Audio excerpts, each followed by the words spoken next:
JK Yadav Films present.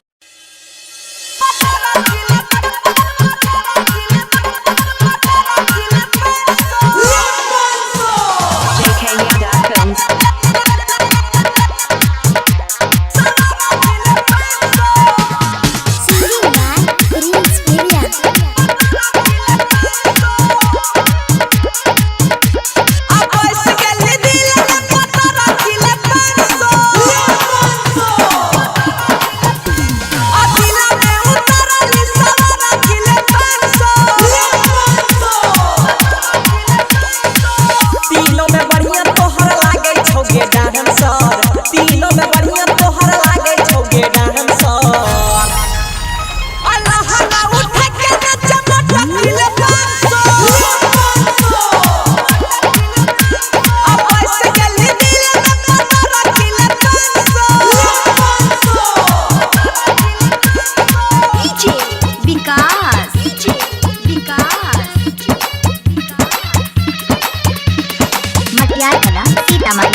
गला ही दिला में छिकाते साटा से बेसी के रुपया सकला पर देबो के साटे यही बंगाल से नहते बस गेली दिला में छिकाते साटा से बेसी के रुपया देबो के सकलो पे साटे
JK Yadav Films.